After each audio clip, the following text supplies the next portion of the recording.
At the altar, she wept silently. Her father had forced her to marry a mechanic, but that simple man held a secret that would change everything. He was the owner of an empire and was about to turn the tables. The grand ballroom of the Harrington estate had never witnessed such a deafening silence. Helena adjusted her veil for the 10th time that morning, her fingers trembling as she watched her reflection in the old bedroom mirror. A young woman of 26, raised amongst fine crystal and Persian rugs, she never imagined her wedding would feel like a life sentence. "Did you bring this upon yourself?" Augustus's sharp voice echoed down the corridor, slicing into her thoughts like a cold blade. The family patriarch had decided her fate in a conversation that lasted less than 5 minutes. 3 days earlier, Helena closed her eyes, recalling that fateful moment. She'd been in her father's study, surrounded by bookshelves she'd never read and portraits of ancestors she'd never known. Augustus, seated behind his mahogany desk, had announced his decision with the same coldness he used to sign million-dollar contracts. "Raphael Davies, a mechanic from Duffy's Auto Service. You will marry him next week." At first, Helena thought it was a cruel joke. Her father, known for his biting sense of humor, sometimes played with absurd situations, but the silence that followed and his relentless stare confirmed there was nothing funny about those words. "Dad, I don't understand." "You understand perfectly, Helena. Your choices have consequences. Refusing 3 suitors I personally selected, men from traditional families, respectable businessmen, did you think you could defy my decisions forever?" The memory of those suitors still made Helena nauseous. Arrogant men, interested only in the Harrington surname and the fortune it represented. Men who saw her as a trophy, a decorative piece for their already established lives. She had rejected them all, secretly dreaming of something different, something real. But a mechanic, "Dad, that's a lesson, my dear daughter. You want to choose on your own? Then learn to live with the consequences of your choices." Helena had pleaded, argued, even threatened to leave home. But Augustus was relentless. He had contracts, agreements, influence.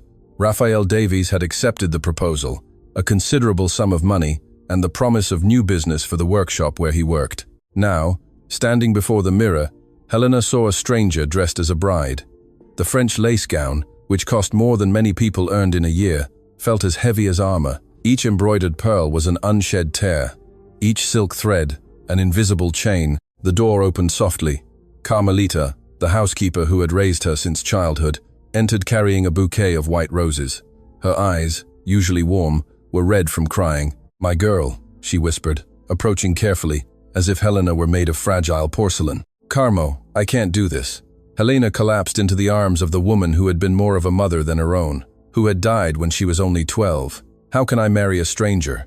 How can I pretend this is normal?" The housekeeper stroked her hair with infinite tenderness. "Sometimes, my darling, life takes us down paths we don't understand. But you are strong, stronger than you imagine." "Strong?" Helena laughed bitterly. "I'm being sold like cattle, Carmo. My father is giving me away to a man I don't even know, just to teach me a lesson about obedience. Perhaps," Carmelita paused, choosing her words carefully, "perhaps this man isn't what he seems. Sometimes the greatest treasures come in simple packaging." Helena gently pulled away. "You don't understand. I graduated with an administration degree. I have dreams, plans. And now I'm going to be the wife of a mechanic who barely knows my name." Outside, the sound of a car arriving echoed through the garden. Guests were gathering in the main hall, an audience for her public humiliation. Helena could imagine the whispers, the looks of pity and disdain. Augustus Harrington's pampered daughter, forced to marry a tradesman. She walked to the window and observed the perfectly manicured gardens of the estate. She had grown up there, shielded from the real world by high walls and electric gates. She had never had to work, never known financial hardship, never even taken public transport. And now she would be the wife of a man whose hands were marked by manual labor. A discreet knock on the door interrupted her thoughts. Augustus entered without waiting for permission, impeccable in his tuxedo, as if it were a genuine celebration. "It's time," he announced without showing any emotion. Helena stared at him, searching for some sign of remorse or hesitation, but found only the cold determination she had always known. "Dad, there's still time. Can we cancel this? Explain to the guests it was a mistake. There will be no cancellation. You made your choice when you decided to defy my authority. Now you will learn that in this family, my decisions are final." Helena felt something break inside her. It wasn't just her heart. It was the image she had of the man who had raised her. All these years, even with his rigidity, she believed he loved her, but at that moment, she realized that for Augustus, she was just another deal to be closed. And if I refuse to go to the altar, then Raphael Davies will receive compensation for the embarrassment. You will be disinherited and live like any ordinary person.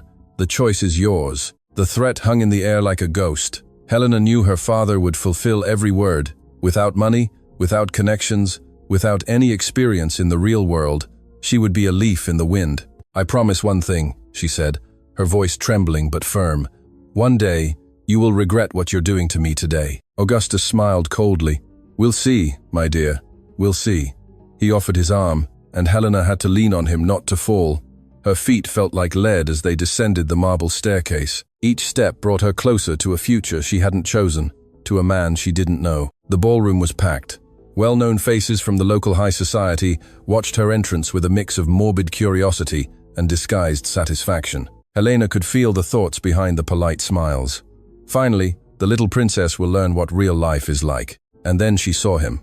Raphael Davies stood at the makeshift altar amidst arrangements of white flowers that contrasted with his simplicity. He wore a suit that clearly wasn't his, probably hired for the occasion. His hands, which Helena could see even from a distance, were marked by work. But there was something in his posture, in the way he held his shoulders straight, that surprised her. When their gazes met, Helena felt a strange shiver. His eyes didn't carry the servile gratitude she expected from a poor man who had just won the social lottery. Instead, there was something she couldn't decipher, a depth that didn't match what she knew about him. Raphael observed her with respectful attention, without the predatory gaze she knew from previous suitors. He didn't seem to be evaluating her beauty or fortune. He seemed to be trying to understand her. As she walked down the aisle, Helena made a silent decision. If she was being forced to live this farce, she would at least maintain her dignity. She wouldn't give anyone, especially her father, the satisfaction of seeing her broken. When she finally reached the altar, Raphael extended his hand to help her. His hands were rough, as expected, but the gesture was surprisingly gentle, and for a moment, Helena felt something she hadn't expected. There was no contempt in his eyes, no arrogance. There was only a silent sadness that mirrored her own. The celebrant began the ceremony, but Helena barely heard the words. She was focused on the man beside her, trying to decipher the mystery that seemed to surround him. Why would a simple mechanic agree to marry a stranger? Did the money explain everything?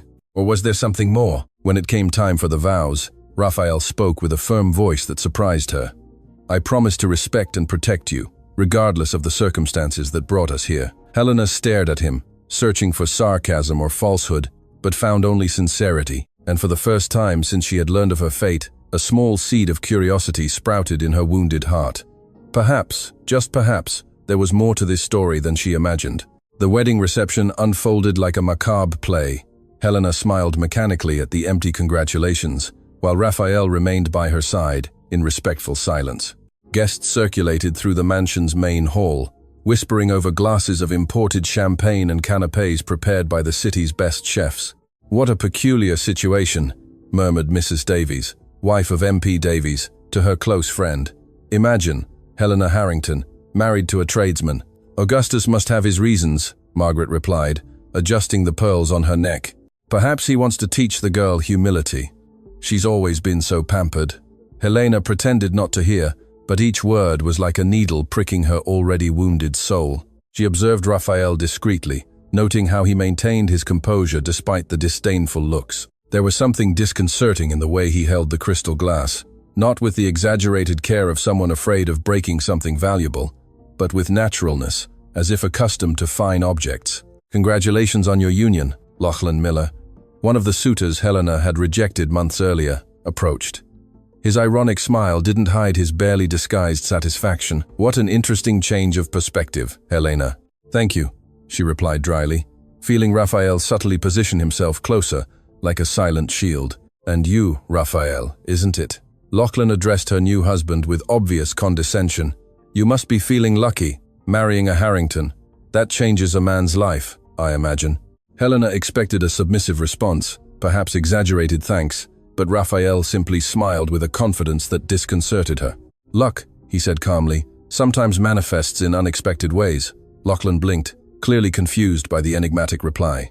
Helena was also intrigued. What kind of mechanic talked like that? Hours later, When the last guests finally departed, Helena found herself alone with Raphael in the mansion's main hall. Augustus had retreated to his study, probably satisfied with the spectacle he had orchestrated. "I suppose we should talk." Helena broke the silence, removing the lace gloves she had worn throughout the ceremony. Raphael nodded.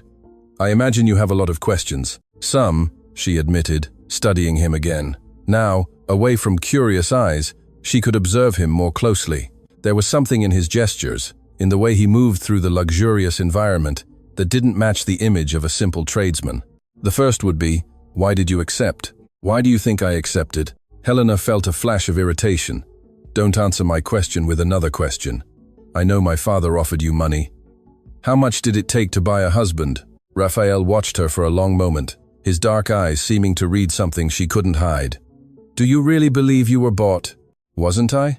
Helena crossed her arms, raising her chin with wounded pride. "Would a simple man agree to marry a rich stranger out of love?" "Perhaps," Raphael said softly. "You're not as much of a stranger as you imagine." Before Helena could fully process that answer, Augustus emerged from his study, carrying a leather briefcase. "Raphael," he called, his voice taking on the authoritative tone he used with subordinates. "We need to discuss practical arrangements. Helena will continue to live here, naturally. You can visit her when convenient, but I expect you to keep your work discreet." Helena felt her blood boil. Her father was treating Raphael like an employee, reducing the marriage to an even more explicit business deal. "Actually," Raphael replied calmly, "I prefer Helena to come live with me." The silence that followed was deafening. Augustus seemed not to have heard him correctly, while Helena felt the ground open beneath her feet. "Pardon?" Augustus asked, his voice dangerously low. "We're married now," Raphael explained with a composure that contrasted with the growing tension. "It's natural for us to live together. I have a simple flat, but it's clean and comfortable." "This is ridiculous," Augustus exploded, losing his usual composure. "Helena was raised with the best of everything. She can't live in a humble place." "Perhaps that's exactly what she needs," Raphael completed, without showing offense. Helena looked between the two men, feeling like a piece in a game whose rules she didn't understand. Part of her was indignant at the idea of leaving the comfort of the mansion. Another part, surprisingly, felt a pang of curiosity about what Raphael's life would be like. "I'm not going anywhere," she declared finally. "I don't know you, I don't trust you, and I certainly won't live in some tiny flat just because you decided it's better for me." Raphael studied her with that penetrating gaze again. "Are you afraid?" "Afraid?" Helena laughed, but the sound came out sharper than she intended. "Afraid of what?" "Of discovering who you really are away from all this." He gestured discreetly to the opulent surroundings. "Of discovering if you can be happy without all the trimmings?" The provocation hit home. Helena felt as if Raphael had seen directly through her defenses, identifying fears she herself didn't know she had. "That's enough," Augustus intervened, clearly uncomfortable with the turn of the conversation. "Helena, you're staying here. That was the agreement." "What agreement?" Helena asked, looking between the two men. "What are you talking about?" Raphael smiled, but there was something sad in his expression. "Your father didn't tell you everything, I imagine." "Raphael," Augustus warned, his voice laden with veiled threat. "Tell me what?" Helena insisted, feeling she was about to discover something important. Raphael hesitated, clearly weighing his words. "The marriage has a trial clause. Trial, 1 year," Raphael explained softly. "If after a year you decide you don't want to remain married, the marriage can be annulled without legal complications." Helena felt as if she had been punched in the stomach. "A 1-year trial? As if I were a product with a warranty?" "It was your father's idea," Raphael said, and for the first time, his voice carried a hint of bitterness. "To ensure you learned your lesson properly." Helena turned to Augustus, her eyes shining with indignation. "You planned this as an experiment? As a way to publicly humiliate me, and then give me an out when I was sufficiently domesticated?" "Helena," Augustus tried to explain, but she interrupted him. "No, you turned me into a joke. A 1-year trial marriage, with a stranger to teach me humility." Tears of rage streamed down her face, smudging her carefully applied makeup. All the composure she had maintained throughout the day collapsed at once. "And you?" She turned to Raphael. "You agreed to be part of this degrading farce?" Raphael watched her with an expression she couldn't decipher. There was compassion there, but also something deeper. "Sometimes," he said calmly, "we need to accept imperfect situations to achieve something greater." "Something greater?" Helena laughed through her tears.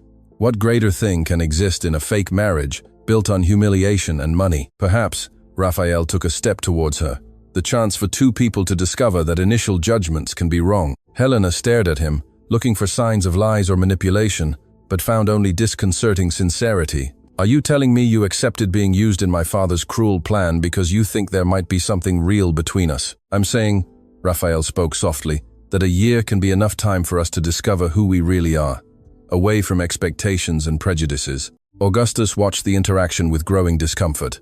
Clearly, Raphael was not behaving as expected, with submissive gratitude and eagerness to please. Helena, Augustus intervened. You're dramatizing. It's just a practical arrangement. Practical? She turned to him with renewed fury. You sold a year of my life to prove a point. You turned my wedding into a scientific experiment. Your wedding? Raphael said softly, drawing her attention again.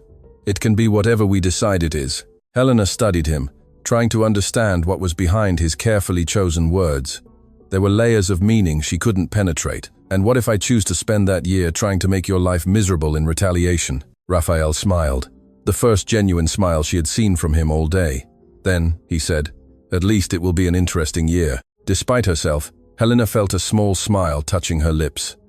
There was something in his response, in the way he didn't seem intimidated by her threat, that deeply intrigued her. All right then, she said finally, making a decision that surprised her. 1 year, but with my conditions. What conditions? Augustus asked, alarmed. Helena ignored her father, focusing only on Raphael. First, no physical intimacy until I decide I want it. Second, I want to know your real life, not an edited version to impress me. Third, if at any point I feel you're lying or manipulating, the trial ends immediately. Raphael nodded slowly. Accepted, but I have a condition too. What? That you really try. Don't just count the days until you can escape, but allow yourself to discover who you can be away from all this. Helena extended her hand, feeling she was about to embark on something completely unknown. Deal sealed, she said as he shook her hand, and at that moment, both felt that the game had changed completely. The next morning arrived with a fine drizzle that misted the windows of the Harrington estate. Helena woke in her usual bed, but everything felt different. The room she had known since childhood now felt like a museum, beautiful but without real life. Carmelita knocked softly on the door, entering with a breakfast tray that Helena barely touched. The housekeeper watched the young woman with maternal concern, noticing the dark circles that her makeup hadn't managed to completely hide. He's back, Carmo announced softly, adjusting the silk curtains. Who? Helena asked distractedly, stirring her coffee without really drinking. Your husband is waiting in the sitting room. Helena felt her stomach clench. During the night, she had tried to process everything she had discovered about the trial agreement. Part of her hoped Raphael would simply disappear, that the whole nightmare would turn out to be a cruel dream. He said what he wants is just to talk when you're ready. Helena sighed deeply. There was no way to postpone the inevitable. She put on a simple outfit by her standards and went down to meet Raphael. He was standing by the window, watching the rain-soaked garden. He wore simple, clean clothes, jeans, and a shirt that looked carefully ironed. When he heard her enter, he turned with a gentle smile. Good morning, Helena. Good morning, she replied formally, keeping her distance. I suppose you came for an answer about yesterday's proposal. Actually, Raphael said, picking up a small bag next to the armchair, I came to bring something. Helena raised an eyebrow, curious despite herself. Raphael opened the bag and carefully removed a small pot with a plant sprout she didn't recognize. What is it? Basil, he explained, offering the pot. My grandmother always said a house only truly becomes a home when something living is growing inside it. Helena took the pot hesitantly, surprised by the delicacy of the gesture. The plant was small, simple, but there was something comforting in its vibrant green. Your grandmother was wise, she murmured, gently touching one of the leaves. She was the strongest person I knew, Raphael said, and for the first time, Helena detected genuine emotion in his voice. She raised 5 children alone after my grandfather died. Never had much, but she made any place a home. Helena watched him as he spoke about his grandmother. There was tenderness in his eyes, a vulnerability that contrasted with the mysterious confidence he had shown the day before. Why are you telling me this? Raphael hesitated, as if carefully choosing his words. Because I want you to understand that I don't see this as a game or an opportunity. I see it as a chance for 2 people to truly get to know each other, even knowing it was orchestrated by my father as a lesson in humility. Perhaps, Raphael smiled, sadly, your father didn't imagine that some plans can escape his control. Before Helena could respond, Augustus appeared at the entrance to the room, clearly annoyed to find Raphael there again. "I thought I made it clear yesterday that visits should be scheduled," he said coldly. "Actually," Helena intervened, surprising herself, "Raphael is my husband. He can come whenever he wants." Augustus blinked, clearly not expecting his daughter to defend Raphael. "Helena, you don't need to." "Don't need to what, Dad? Treat my husband with basic respect?" Raphael observed the interaction in silence, but Helena could feel he was evaluating every word, every gesture. "I'm coming with you," she announced suddenly, looking directly at Raphael. "Where?" Augustus asked, alarmed. "To see where my husband lives," Helena replied, keeping her gaze fixed on Raphael. "If we're going to spend a year together, I need to understand your reality." Raphael smiled, not the polite smile he had used until then, but something genuine and warm. "Are you sure? It's not exactly what you're used to." "I'm sure," Helena said, and realized she meant it. An hour later, Helena found herself sitting in the passenger seat of a simple but well-maintained car, watching the city pass by the window. It was the first time in years she had left the mansion without a private chauffeur or luxury car. "Nervous?" Raphael asked, noticing how she held firmly to the door handle. "A little," she admitted. "I've never been to this part of the city." They were driving through a middle-class suburb, with small but well-kept houses, leafy streets, and children playing on the footpaths. It was a completely different world from the gilded isolation in which Helena had grown up. "Here we are," Raphael announced, pulling up in front of a 3-story block of flats with a simple but clean facade. Helena got out of the car and observed the building. It wasn't luxurious, but there was something welcoming about the way small gardens adorned the windows and potted plants decorated the entrance. "Third floor," Raphael said, leading her up the stairs.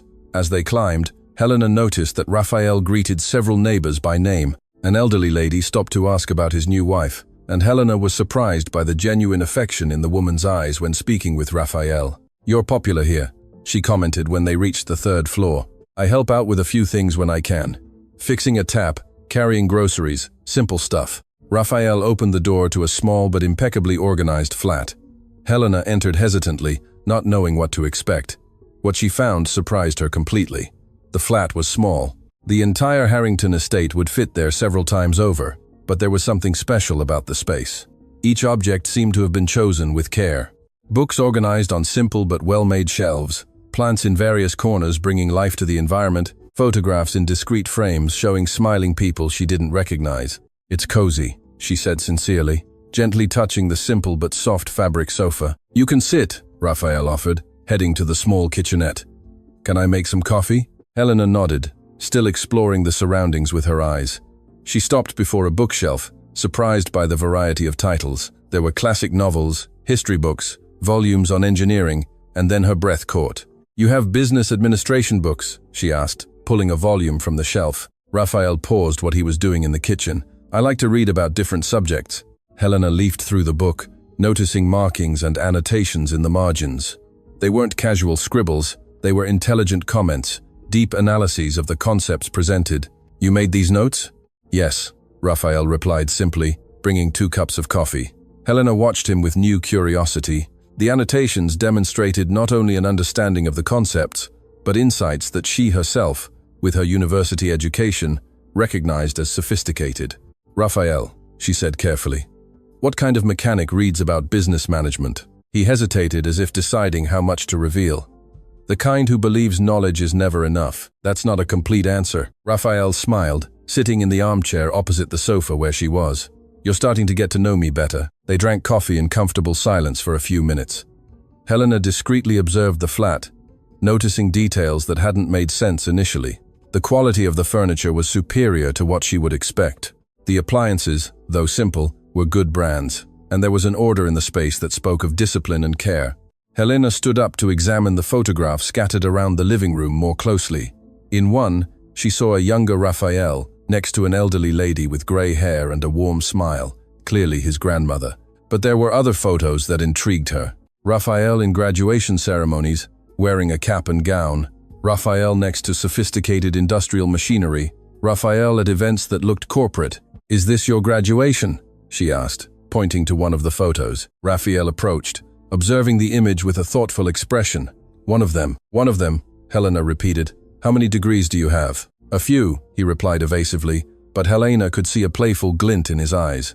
She continued examining the photos, her curiosity growing with each discovery. In one image, Raphael appeared holding what looked like an award or recognition, surrounded by men in suits in a clearly corporate setting. "Raphael," she said slowly, "are you sure you're a mechanic?" He chuckled. "Define mechanic." "Someone who fixes cars for a living." "So, yes, I'm a mechanic, among other things." Helena stared at him, feeling she was on the verge of an important discovery. "What other things?" Before Raphael could answer, his phone rang. He looked at the screen, and his expression became serious. "I need to take this. It's from the workshop." Helena nodded but paid attention to the conversation, even trying to appear discreet. "Yes, I've already analyzed the reports. No, we need to restructure the entire process. Schedule a meeting with the board for next week." Helena frowned. What kind of mechanic talked about boards and process restructuring? Raphael ended the call and found Helena watching him with an expression that mixed curiosity and suspicion. "Very organized workshop," she commented casually. "I like efficiency," he replied. But Helena could see he was choosing his words carefully. "Can I ask about your family?"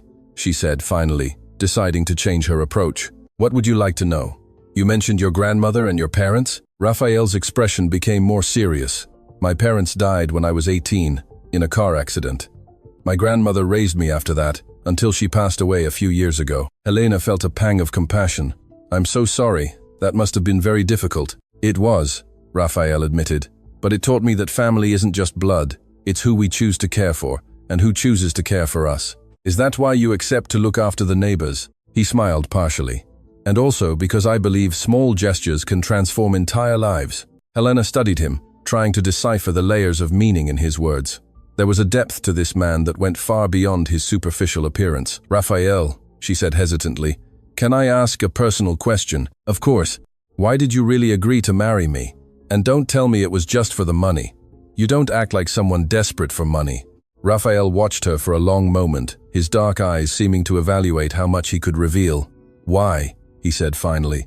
"Sometimes we need to accept imperfect situations to create perfect opportunities." "That's still not a direct answer." "It isn't," he agreed, smiling, "but it's honest." Helena laughed, despite herself. "You're frustrating, and you're more curious than you want to admit." They looked at each other, and Helena felt something shifting between them. It wasn't physical attraction yet. No, it was something more subtle. The recognition that perhaps there was more to discover in each other than they initially imagined. "Can I show you something?" Raphael asked, standing up. Helena felt curious. He went to a small office she hadn't noticed before, and returned with a notebook. "Drawings?" she asked when he opened the notebook. "Projects," Raphael corrected. "Improvements for the building, ideas for the neighborhood, things that could make people's lives a little better." Helena examined the drawings with growing admiration. They were detailed projects, technically precise, and creatively solved. An adapted playground for children with disabilities, a rainwater harvesting system, a community garden. "You did all this? They're just ideas," Raphael said modestly. "They're much more than ideas. They're intelligent solutions to real problems." Helena continued leafing through the notebook, impressed by the technical quality and social sensitivity of the projects. On one of the pages, she found something that made her stop completely. A project for a new hospital wing with engineering details that she knew were extremely complex. "Raphael," she said, pointing to the drawing. "This project would require advanced structural engineering knowledge to create something like this." He looked where she pointed, and Helena saw a shadow of something, caution, pass through his eyes. "I research a lot before drawing anything," he said carefully. "Research doesn't explain this level of technical detail," Helena insisted.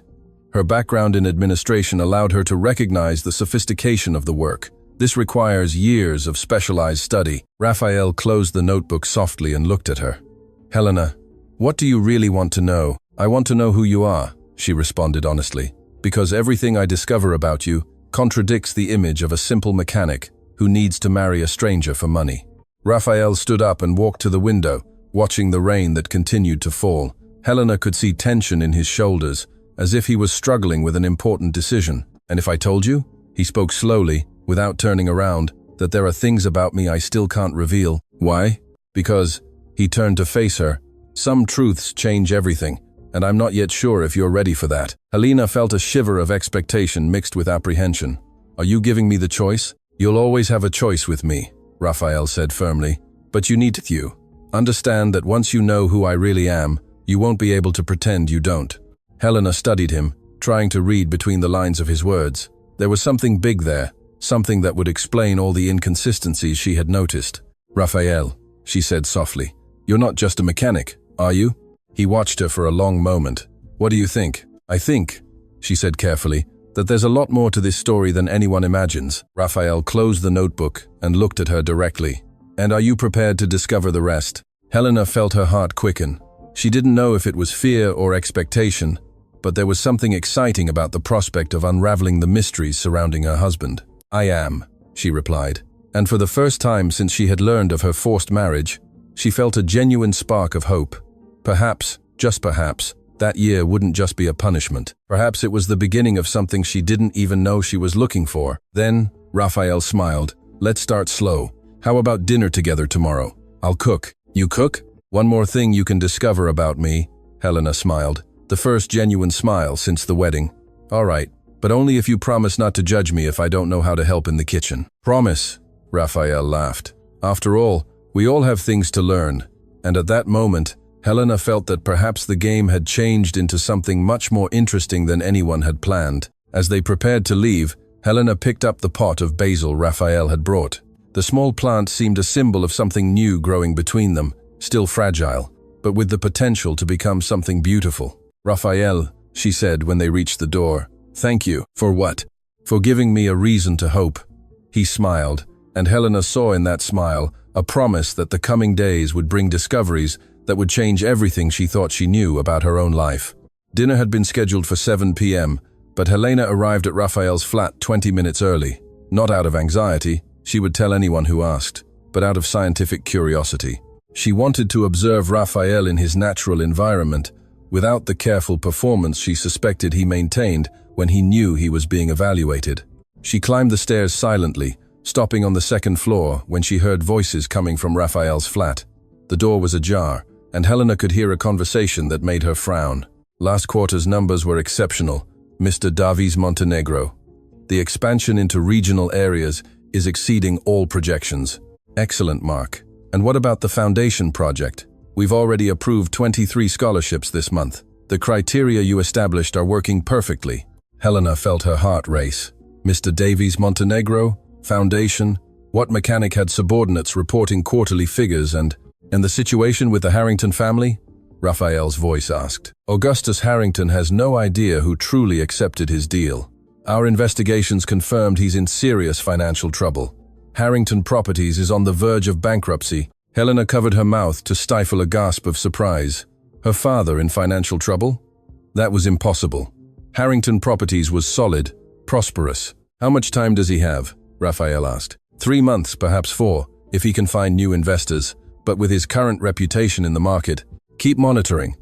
And, Mark, keep this strictly confidential. Of course, sir. Helena heard footsteps approaching the door and quickly descended a few steps, pretending to be just arriving. A man in an impeccable suit exited the flat, greeted her politely, and went down the stairs. Raphael appeared at the door wearing an apron over a casual shirt, but Helena could now see what she had missed before. There was authority in his posture, command in his gestures. "You're early," he said, smiling. "Hope you don't mind the mess. I'm still cooking." "Don't worry," Helena replied, trying to keep her voice normal, despite the whirlwind of thoughts. Who was that man? Mark, a colleague from the workshop. Helena followed him into the flat, which now smelled deliciously of garlic and herbs. But her mind was focused on the conversation she had just overheard.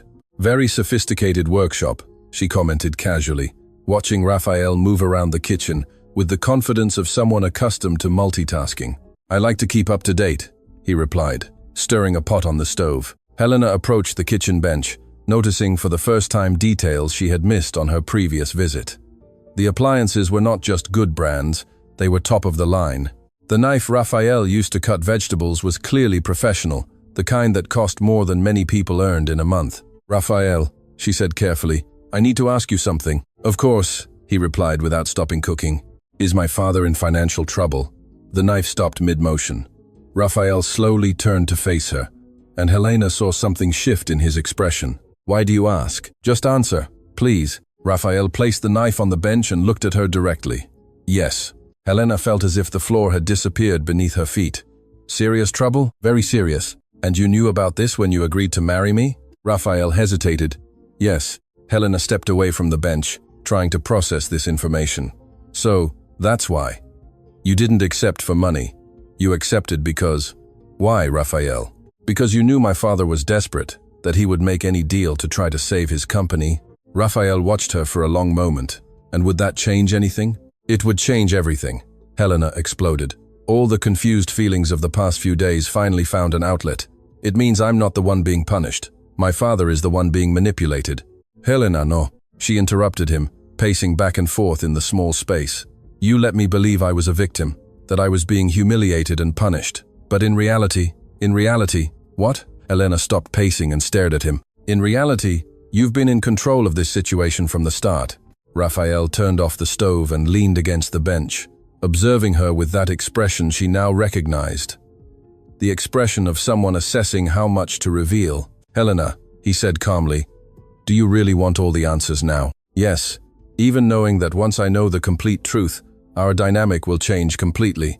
Helena studied him, feeling she was on the verge of a discovery that would change everything. Who are you, Raphael? He sighed deeply, as if making an irreversible decision.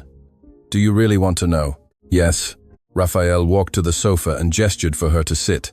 Helena remained standing, arms crossed, waiting. My full name is Raphael Davies Montenegro.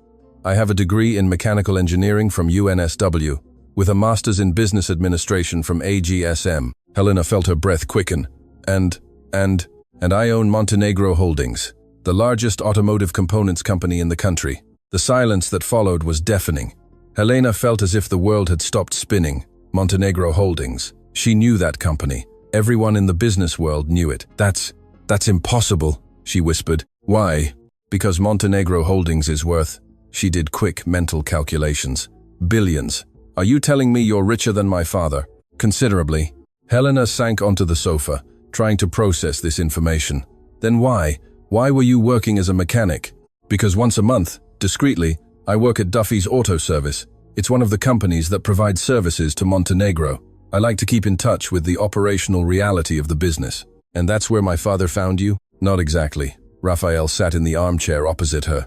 I knew about his financial situation months ago. When I learned he was looking for a husband for you, as part of a desperate plan, you offered yourself? I put myself in his path. Helena stared at him, trying to rearrange everything she thought she knew. You planned this? Not the wedding specifically, but I wanted to get to know you. Why? Raphael hesitated again. Because 3 years ago, at a business meeting, I saw you presenting a project to your father. A brilliant urban revitalization project that he summarily rejected. Helena vaguely remembered the presentation. You were there? I was. And I was impressed not only by the quality of your work, but by your passion for projects that would genuinely help people. So, all this was because you saw me once at a meeting? Not just that. Raphael leaned forward. I had your other projects investigated. I discovered you had dozens of brilliant ideas that your father systematically rejected.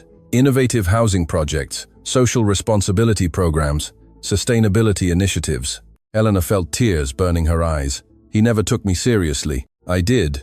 And when I learned he was willing to marry you off as part of a commercial agreement, I saw an opportunity. Opportunity for what? To get you out of an environment that was stifling your potential, and to offer something your father desperately needed, financial stability.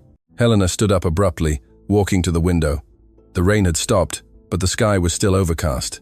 You bought my father, she said finally. Technically, I offered him an investment in his company in exchange for certain concessions, including the opportunity to get to know you better. Helena turned to face him.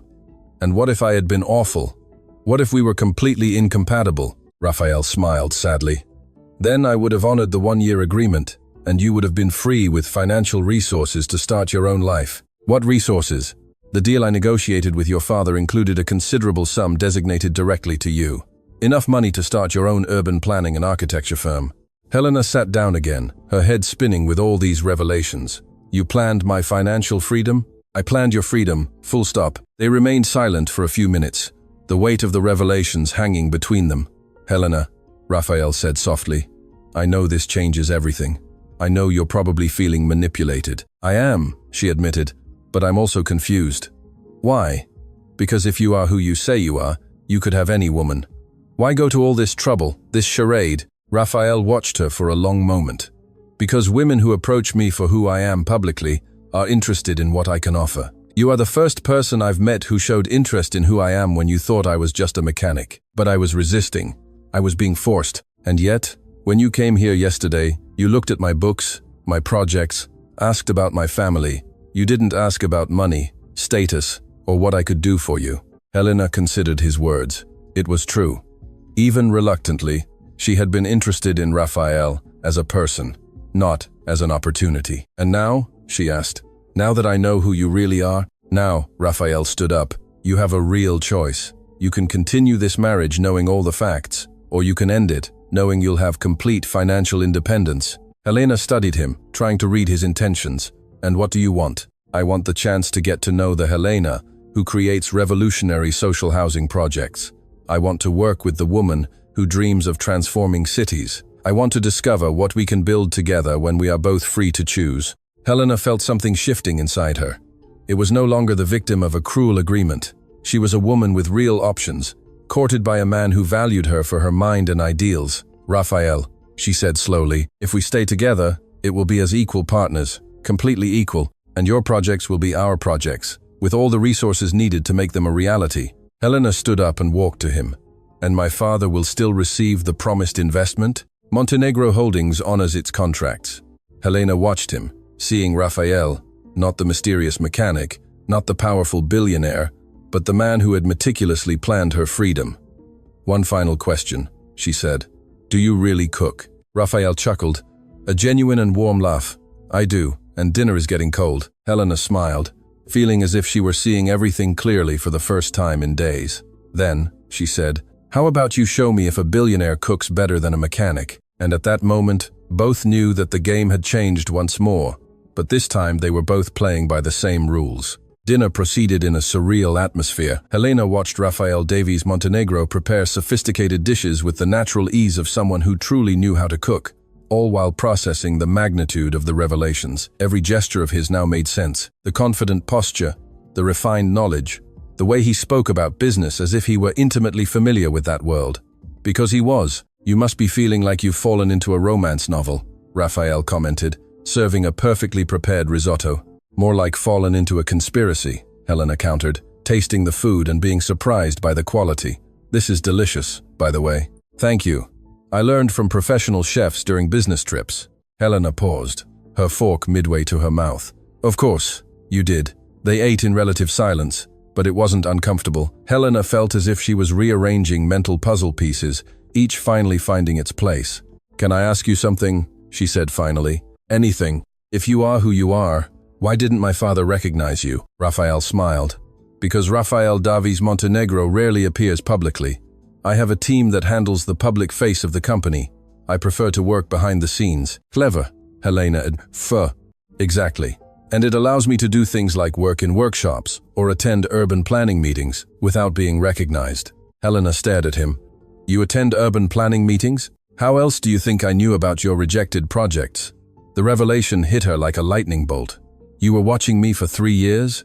Watching your work, Raphael corrected, and becoming increasingly impressed with your vision. Helena put her fork down, feeling a mix of admiration and discomfort. That's a bit stalkerish. I prefer to think of it as market research for a long-term investment. I'm not an investment. No, Raphael agreed, his expression becoming serious. You're far more valuable than that. Before Helena could respond, Raphael's phone rang. He looked at the screen and frowned. Sorry, I need to take this. It's urgent. Helena nodded, but paid attention to the conversation, which began professionally and quickly became tense. What do you mean? It leaked. When? Who has access to this information? No, keep everything confidential until I get there. Raphael hung up and looked at Helena with an expression she couldn't decipher. Trouble at the company? She asked. Something like that, he replied evasively. Helena, I need to go. Something urgent has come up. Of course, she said, standing up. Can I help? Raphael hesitated. Actually, perhaps you can. But first I need to check something. Helena noticed how Raphael moved around the kitchen, putting away some documents that were on the bench with quick, precise movements. There was an urgency in his gestures that unsettled her. Raphael, she said carefully, is there something you're not telling me? He paused, looking at her with that expression she was beginning to recognize. That of someone carefully weighing how much to reveal. Helena, in the business world, especially at my level, there are always people trying to find ways to cause trouble. What kind of trouble? Unfair competition, attempts at sabotage, sometimes even fabricated accusations to destabilize the company. Helena felt a chill down her spine. You think someone is trying to harm you? I'm certain, Raphael said darkly. The question is figuring out who and why. They were preparing to leave when the building intercom buzzed insistently. Raphael answered with caution. Yes? Australian Federal Police. We need to speak with Mr. Rafael Davies Montenegro. Helena felt her blood run cold. AFP. Raphael looked at her, and for the first time since she had met him, she saw something akin to fear in his eyes. You can come up, he said into the intercom. Then he turned to Helena. Listen carefully. No matter what happens in the next few minutes, I need you to trust me. Raphael, what's going on? Someone is trying to frame me for something I didn't do, and I suspect your father might be involved. My father? That's impossible. Helena. Raphael took her hands. Your father is desperate. Desperate men do unthinkable things. Firm knocks on the door, interrupted the conversation. Raphael went to answer it, and Helena saw 2 federal agents enter the flat. Rafael Davies Montenegro? One of the agents asked. Yes. We have a warrant for search and seizure. You are being investigated for money laundering and cartel formation. Helena felt as if the world had stopped. This is a mistake, she said automatically. Madam, the agent addressed her. You'll need to wait in the living room while we conduct the search. Helena looked at Raphael, who gave her an almost imperceptible nod. Do as they ask, he said calmly. For the next 40 minutes, Helena watched the agents systematically search Raphael's flat. They seized documents, computers, USB drives, anything that could contain relevant information. Helena observed Raphael throughout the process, noting how he maintained his calm despite the situation. There was something in his posture that suggested he had expected this. During the search, Helena overheard fragments of conversation between the agents, precise information on accounts, reliable source-provided documents, laundering through shell companies. Each word was like a stab. Someone had provided specific information about Raphael, intimate details about his finances and business operations. Mr. Davies Montenegro, the chief agent said when they finished, You'll need to accompany us for questioning. Am I being arrested? For now, just an interrogation, but I recommend you arrange for a lawyer. Raphael nodded, then looked at Helena. Can you do me a favor? Anything. Go home. Don't talk to anyone about this yet. And Helena, be careful. Careful of what? But Raphael was already being escorted out of the flat. Helena was left alone in the ransacked flat, trying to process what had just happened. Her husband, the man she had discovered was a billionaire just hours ago, was being investigated for federal crimes, and he had mentioned her father. She walked through the disordered flat, observing the empty spaces where computers and documents had been. On an impulse, she opened some drawers the agents had left open. Most were empty, but in one, she found something the agents had missed. A small envelope with her name written in Raphael's handwriting. With trembling hands, she opened the envelope. Inside was a single sheet of paper with a brief message. Helena, if you're reading this, it means the inevitable has happened. There's a safe behind the painting in the kitchen. The combination is 2104998, your birth date. Inside are documents that explain everything. Trust Mark Jenkins. He has instructions to help you. And Helena, no matter what you discover about your father, remember that you are not responsible for his choices. R. Helena ran to the kitchen, located the painting, a simple sunflower picture she had admired on her previous visit, and removed it from the wall. There was a small digital safe. With trembling fingers, she typed her birth date. The safe opened with a soft click. Inside were folder after folder of meticulously organized documents, contracts, financial reports, correspondence, and a folder marked Augustus Harrington, Investigation. Helena opened the folder, her heart pounding. The documents told a story she had never imagined. 2 years ago, Raphael had discovered that Augustus was involved in tax evasion and money laundering schemes through fictitious property projects. But instead of reporting him immediately, Raphael had begun a discreet investigation, collecting evidence. My God, Helena whispered, leafing through document after document that proved her father's illegal activities. But there was more. Intercepted correspondence showed that Augustus had discovered he was being investigated and decided to turn the tables. The latest messages, dated just a few days before, revealed his plan, to use distorted information about Montenegro Holdings to frame Rafael, diverting attention from his own criminal activities. Helena found a final folder marked Protection Plan, Helena. Inside were legal documents, establishing a trust fund in her name, completely separate from both families' businesses. Rafael had ensured that, regardless of what happened between him and Augustus, she would be financially protected and free to choose her own path. With trembling hands, she picked up the phone and called home. "Carmo, I need you to prepare my room. I'm coming back." "No, I can't explain now.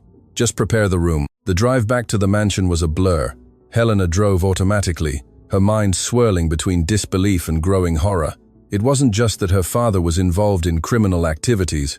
He had deliberately framed an innocent man to save his own skin. She arrived at the mansion and found Augustus in his study on the phone. When he saw her, he quickly ended the call, but not before Helena heard fragments. "Yes, the feds got him already. No, she doesn't know anything yet. Helena, I didn't expect you back so soon. How was dinner?" Helena studied him, looking for signs of guilt or nervousness. Now that she knew the truth, she could clearly see the tension in his shoulders, the way he avoided her direct gaze. "Interesting. I discovered a few things about Rafael." "Oh, really?" Augustus asked casually, but Helena noticed tension in his voice. "Dad," she said directly, "did you know who Rafael really is?" Augustus paused. "What do you mean? Did you know he's Rafael Davies Montenegro, owner of Montenegro Holdings?" Augustus's expression didn't change, but Helena saw something in his eyes. Not surprise, but recognition. "You knew," she whispered. "You knew from the start. Helena, you knew," she exploded. "You knew I was marrying a billionaire, and let me believe I was being humiliated?" Augustus stood up, the mask finally falling. "Yes, I knew. So what?" "So what?" Helena laughed bitterly. "So what that you lied about everything? The marriage wasn't a punishment. It was a business deal." "Of course it was a business deal. Montenegro Holdings was offering an investment that would save our company. Do you think I would reject that out of sentimentality?" Helena felt as if she were seeing her father for the first time.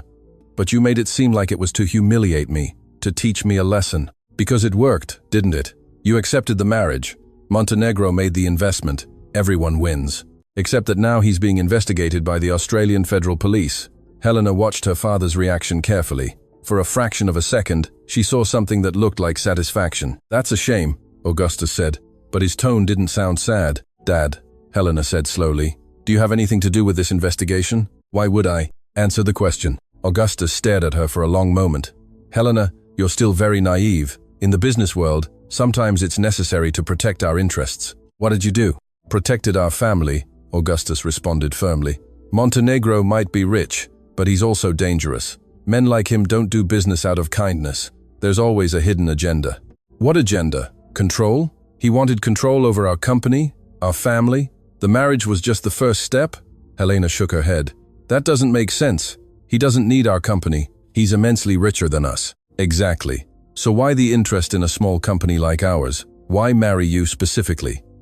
Helena considered her father's words, but something wasn't right. "Dad, what exactly did you do?" Augustus hesitated, then sighed. "I provided some information to the relevant authorities about irregularities I discovered at Montenegro Holdings." "What irregularities?" "Suspicious financial movements, questionable contracts, things a concerned citizen has a duty to report." Helena felt nausea growing in her stomach. "You invented accusations against Rafael?" "I reported facts." "What facts? Based on what?" "Based on 3 years of discreet investigation." Augustus exploded. "Did you think I didn't notice he was keeping an eye on our family? That I didn't notice when he started showing up at meetings where you were present?" Helena stopped breathing. "You knew he was watching me?" "Of course, I knew. And I knew that eventually he would make a move. I just made sure I was prepared. Prepared to destroy his life with false accusations, prepared to protect my daughter from a predator." Helena took some documents from her bag, copies she had made from Rafael's safe. "Dad," she said calmly, "I'm going to ask you one more time. Did you provide false information about Rafael to the federal police?" "I provided information I had. Information you knew was distorted or fabricated to divert attention from your own illegal activities." Augustus paled. "What are you talking about?" Helena placed the documents on the desk. "I'm talking about 2 years of evidence Rafael collected about your tax evasion and money laundering schemes. I'm talking about fictitious property projects and offshore accounts. The silence that followed was deafening. Augustus looked at the documents as if seeing ghosts. Where did you get this? Raphael gave me access to everything. He knew you would try to frame him to save your own skin. Helena, Augustus tried a different approach. You don't understand the complexity of the situation. Sometimes, to protect the family. No, Helena interrupted him. Don't try to justify this. You're a criminal trying to frame an innocent man. Innocent? Augustus laughed bitterly. Do you really believe someone accumulates so much power and money remaining completely clean? Cleaner than you, apparently. Helena stared at him, finally seeing the extent of her father's manipulation. You orchestrated everything, the marriage, the accusations, everything. I orchestrated a perfect trap, Augustus admitted with pride. Montenegro fell into it like a fool. Now we'll have his investment without the risks of his influence. And what about me in this? You'll be free of him. In a few days, when the accusations become public, you can annul the marriage, claiming you were misled about his true nature. Helena felt tears of rage burning her eyes. And if he's innocent? What if you're destroying an honest man? Men like Montenegro are never completely innocent, Augustus said with disdain. And even if he is, sometimes sacrifices are necessary. Helena looked at the man who had raised her, seeing a cold, calculating stranger. I won't do it, she said firmly. What? I won't abandon Raphael. I won't pretend to believe your accusations, and I won't let you destroy his life. Augustus stared at her with disbelief. Helena, you've known this man for a week, and you've been my father for 26 years, but only now am I discovering who you really are. She turned to leave, but Augustus grabbed her arm. If you stand by him, you'll be choosing an investigated criminal over your own family. Helena pulled free. I'm choosing an honest man over a lying father. Helena, if you do this, there's no turning back. You'll be putting yourself against everything we've built, against your own family. Family? Helena turned one last time. Family doesn't destroy innocent people's lives. Family doesn't use their own children as pawns in criminal games. I did everything to protect you. No, Helena said firmly. You did everything to protect yourself. I just happened to be in the way. Helena left the study and went up to her room, where she made a call that would change everything. Mark Jenkins, this is Helena Davies Montenegro. Raphael said, you have instructions to help me. Yes, I know everything. I need you to help me clear his name. And at that moment, Helena knew she had chosen her side in the war she didn't know was being waged. Helena had barely slept. The revelations from the previous night swirled in her mind like a relentless hurricane. At 6 a.m., she was dressed and ready for the battle she knew awaited her. She had made the hardest decision of her life, to expose her own father's lies and fight for Raphael's innocence. Mark Jenkins arrived at the mansion promptly at 7 a.m., carrying a leather briefcase and a determined expression. Helena received him in the sitting room, away from Augustus's ears.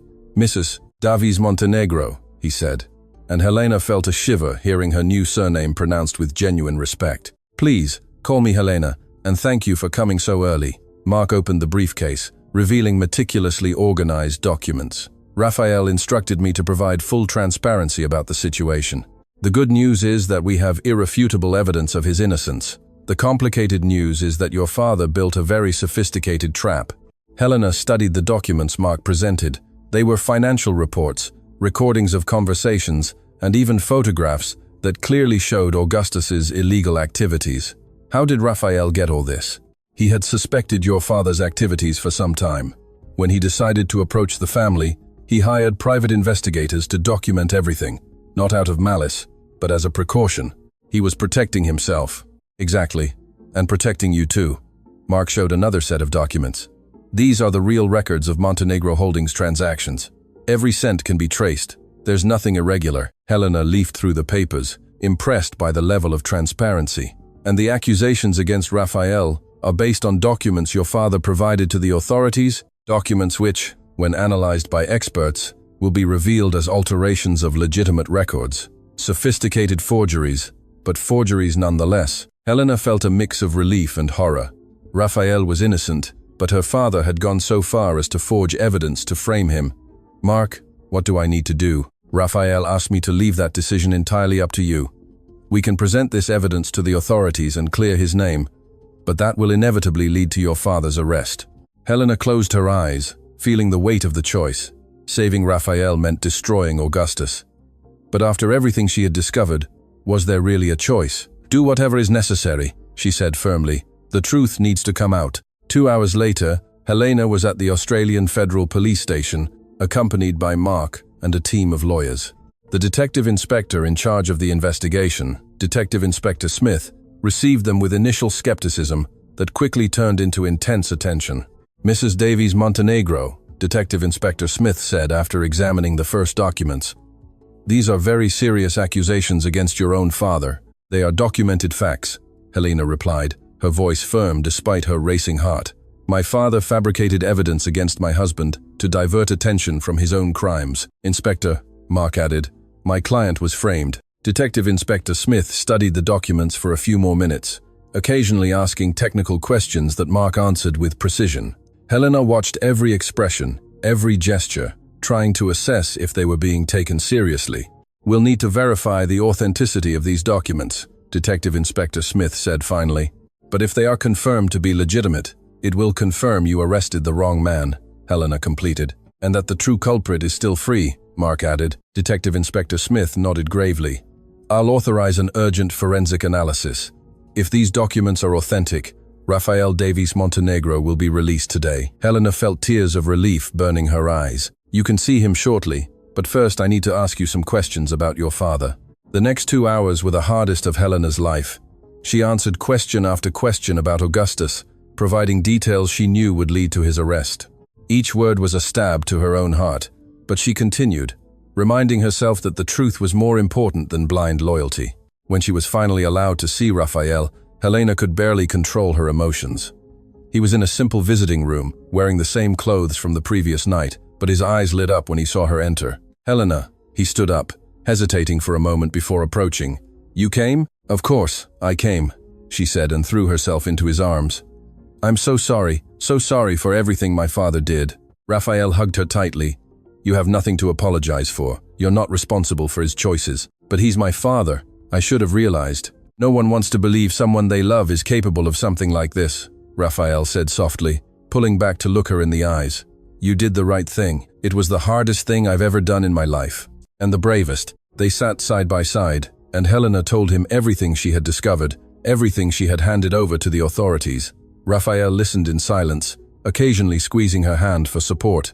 "Helena," he said when she finished, "do you understand what this means? There's no turning back. Your father will be arrested. Your life will change completely." "I know," she replied, "and for the first time in years, I feel like I'm making a decision that's truly mine." Rafael smiled, and Helena saw something in that smile she hadn't seen before.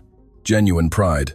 "There's something I need to tell you," Rafael said, taking her hands. "When all this started, I was interested in you professionally. I admired your work, wanted to offer opportunities. But now I know I've fallen in love with the woman who chooses the truth even when it hurts, with the person who fights for what's right even when it's difficult." Helena felt her heart quicken. "Rafael, I know we started strangely. I know there's a lot to discover about each other. But I want to do this right. I want to get to know you without games, without secrets, without pressure from anyone. And if we discover we're incompatible, then at least we'll know we truly tried." Helena studied him, seeing no longer the mysterious mechanic, nor the powerful billionaire, but simply Rafael, the man who had planned her freedom, who had respected her choices, who was now offering his heart without guarantees. "I'd like that," she said softly. "Even knowing it will be difficult, that there will be a media scandal, that people will judge. Especially because of that," Helena smiled. "After everything we've been through, I think we can face anything." A guard interrupted the moment, informing them that Rafael would be released within an hour. Helena prepared to leave when Rafael called her again. "Helena, there's one more thing." "What?" "Your projects. Remember those housing and urban revitalization projects your father rejected?" "Yes, I want to implement all of them. I want you to be the director of a new department at Montenegro Holdings, focused on social responsibility and urban development." Helena felt tears welling up again. "You would do that?" "I would do that because I believe in your work, and because I believe that together we can make a real difference in people's lives. As equal partners. Helena kissed him softly, sealing not only their love but also a partnership she knew would change their lives. 3 hours later, Helena and Rafael were at the entrance of the Harrington estate when 2 AFP cars arrived.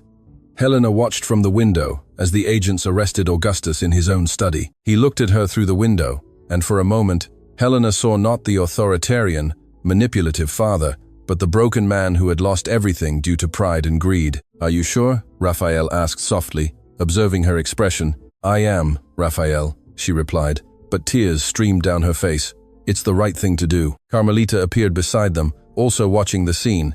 "Your mother would be proud, my girl," she said softly to Helena. "She always knew you would have the courage to do what's right when necessary." Helena leaned on Raphael as she watched her father being led away. It was the end of an era, but also the beginning of something new. "And now?" she asked.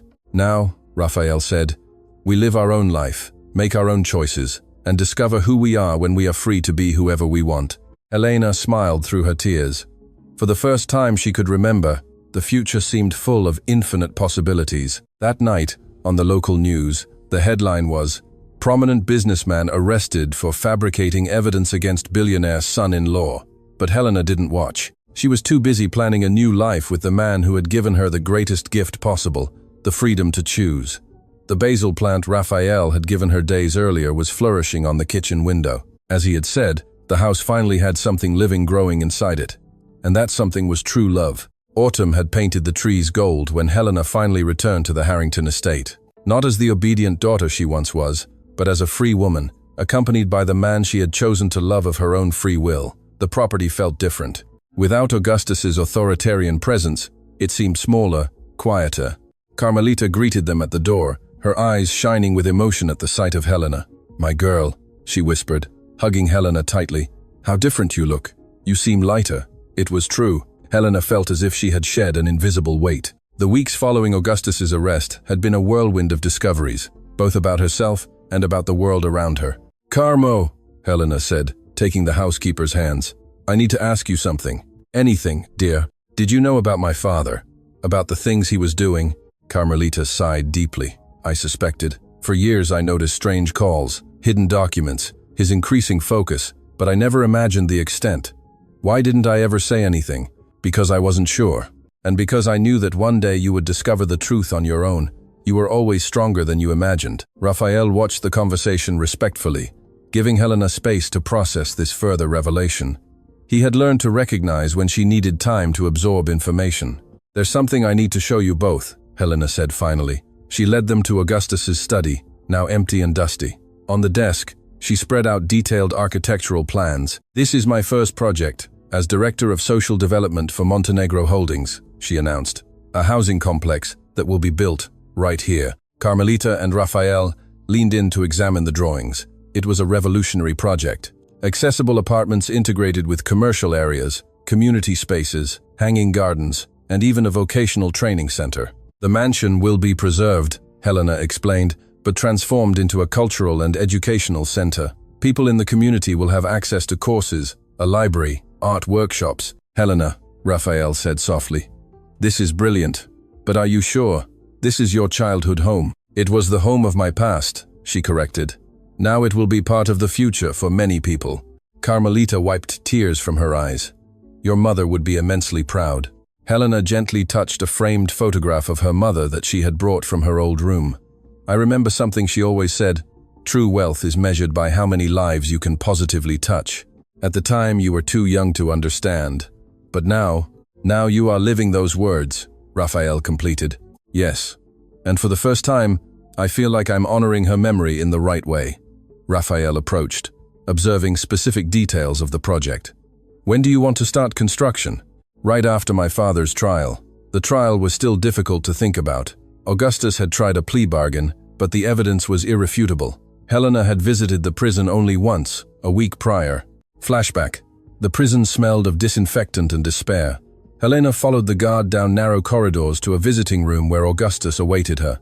He had aged years in just a few weeks. "Helena," he said, standing when she entered. "You came?" "I came to say goodbye," she replied, sitting opposite him.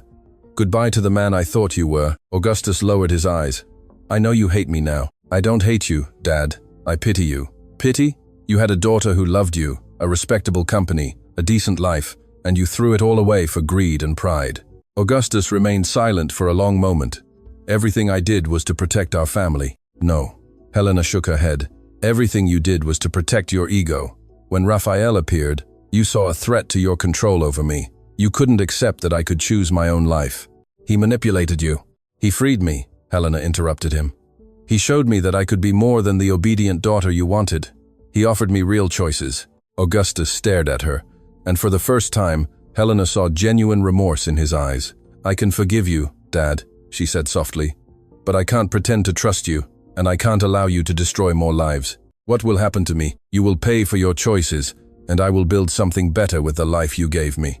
Helena stood to leave, but Augustus called out, Helena, are you happy with him? She turned, considering the question carefully. I'm free, Dad, and that makes me happier than I ever imagined possible. There was one last thing Helena needed to say, something she had carried in her heart since childhood. Dad, she said, sitting back down, remember when I was a kid and always asked if you were proud of me? Augustus nodded, tears in his eyes. You always said you'd be proud when I became someone important. Well, now I am important, not by the standards you set, but by my own. And for the first time in my life, I'm proud of myself. End of flashback.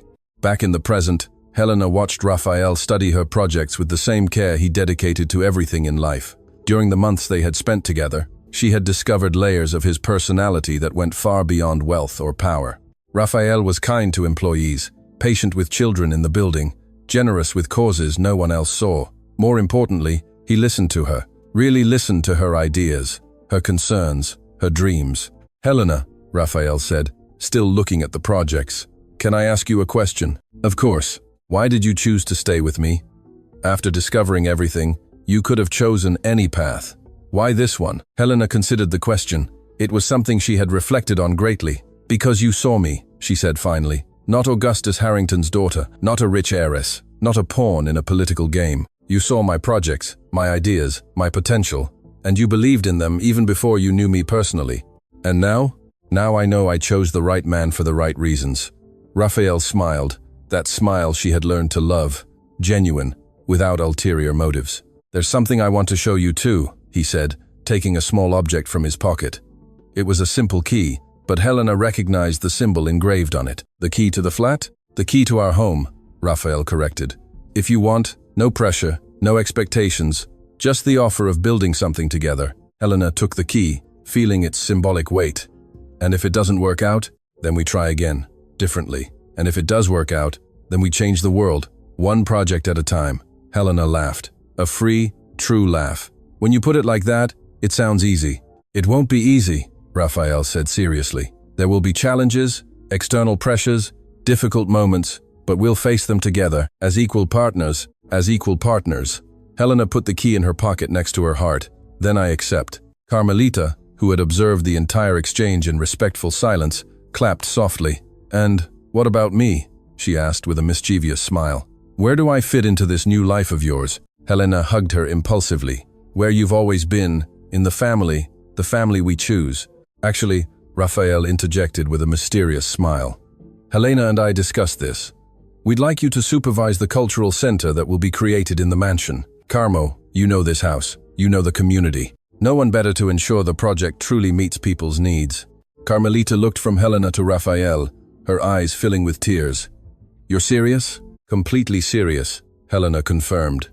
You were always more than a housekeeper. You were a mother, a friend, a guardian of the best memories of this house. Who better to transform it into something that honors the past while building the future? Months later, Helena was on the balcony of the flat she now called home, watering the basil plant that had grown exuberantly. Raphael arrived from work, finding her contemplating the sunset. How was your day? He asked, kissing her softly. Productive. The foundations for the housing project start next week. And you? Meeting with investors interested in the scholarship program. They approved funding for another 50 students. Helena smiled. They had found a rhythm, a way to combine their professional and personal lives that worked for both. Raphael, she said, watching the city light up in the distance. Do you regret anything? Approaching me through an elaborate plan instead of simply introducing yourself. That?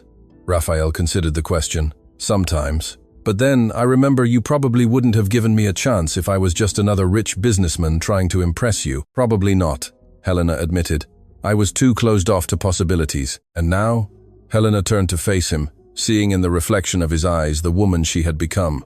Confident, independent, passionate. Now I know that the best things in life come when we have the courage to make difficult choices. Raphael hugged her, and they stood there, watching the city they were helping to transform, one project at a time. On the coffee table, side by side, were two magazines, one with Raphael on the cover, talking about business innovation, and another featuring Helena, highlighted as Architect of the Year for her work in social housing. But the magazines were forgotten. What mattered was there in that moment. Two people who had found in each other not just love, but purpose. The phone rang, interrupting the moment. It was Carmelita. "Helena, darling, I just saw the news. Augustus accepted the plea deal. 5 years in prison." Helena sighed. "Is that enough?" "It's justice," Carmelita replied. "And it's the end of that chapter of your life." After hanging up, Helena looked at Raphael. "Is it over?" "No," Raphael said, taking her hand. "It's beginning." He was right. The past was closed, but the future stretched before them, full of infinite possibilities. That night, Helena found a letter Raphael had left on her desk.